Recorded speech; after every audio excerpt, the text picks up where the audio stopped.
Unboxing muna tayo ngayon, guys. Wala pa akong upload ngayong taon. Ngalahati na yung taon, wala pa upload. Yung pulag na hindi ko pa na-edit pero ito, dito muna tayo sa unboxing ng Jabra Elite 2 wireless headset. Nakuha lang to ng 260 something. Siyempre sa Lazada. Ayan.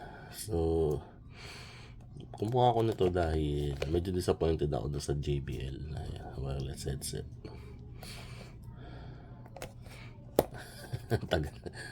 Dalawa yan Ito, natanggal ko na yung isa. Ayan, unbox na natin.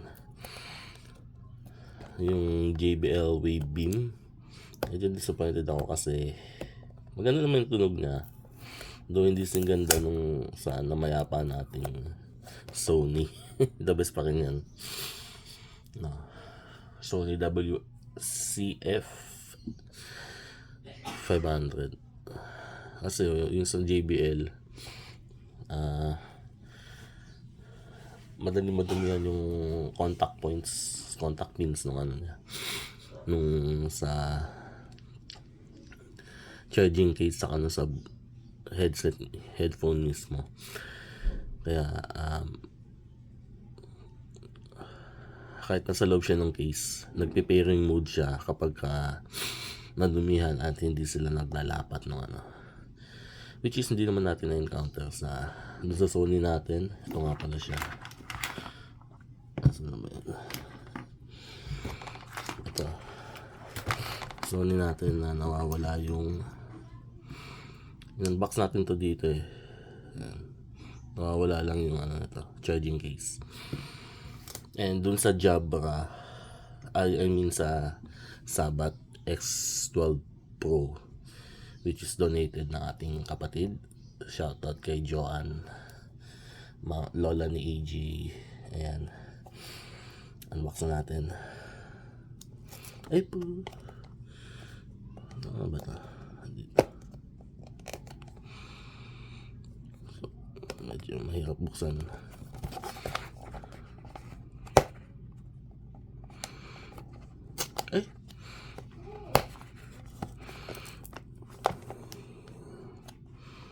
Hindi ko alam kung bakit pero ang hirap buksan itong box na to. Ayan. And then download free Jabra Samtang. Meron din yan sa sa JBL. And na-appreciate ko yun nung nawala nahulog yung headset natin sa sa van.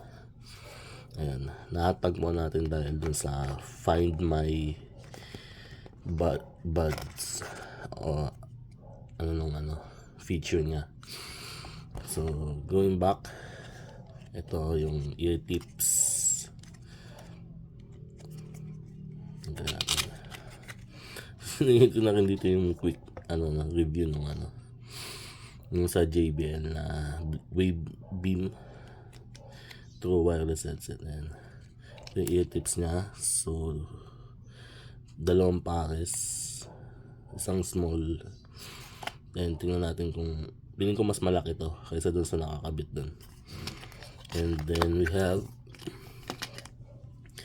USB cable A and A to C. And then ito yung ating mismong headset. Diba?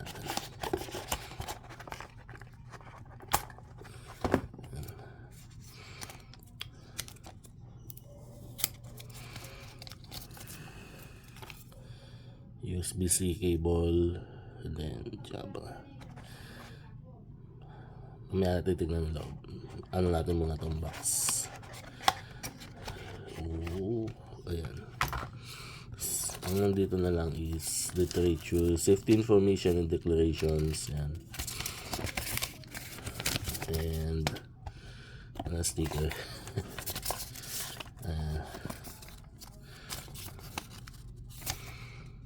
warranty paper.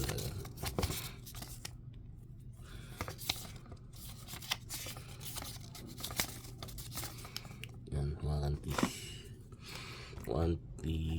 rules. Ayan.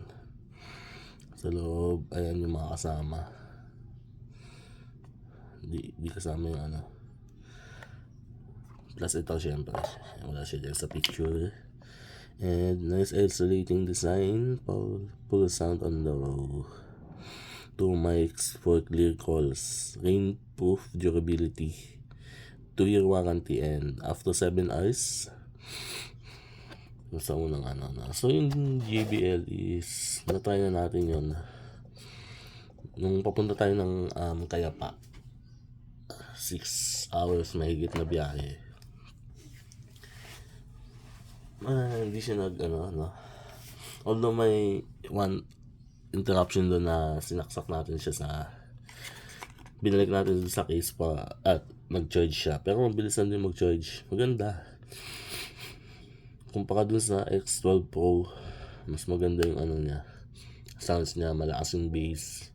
Yun lang talaga yung down point doon na sobrang deal breaker sa akin, kaya napabili ako nito. Ayan. So open na natin.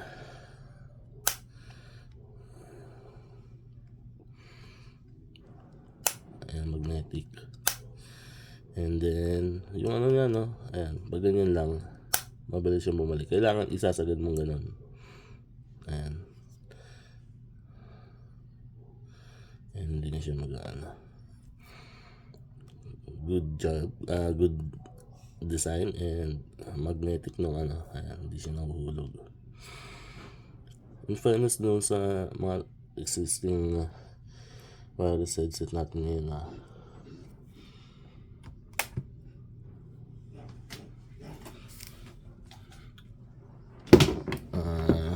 ganun din siya yung design niya.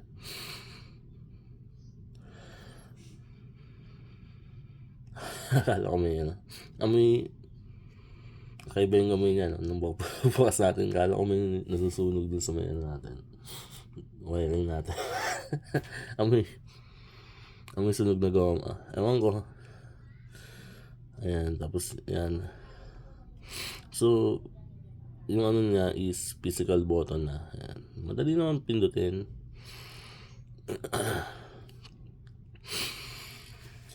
Ang kagandahan dito, no, parang nagal natin.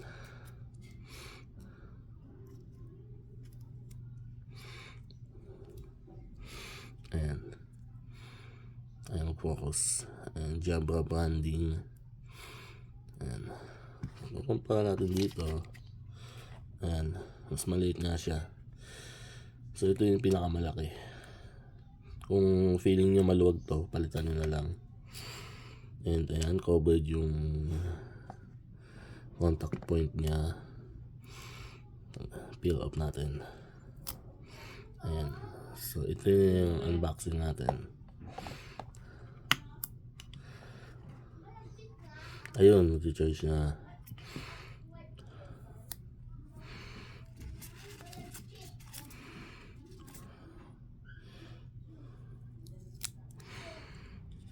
Ayan.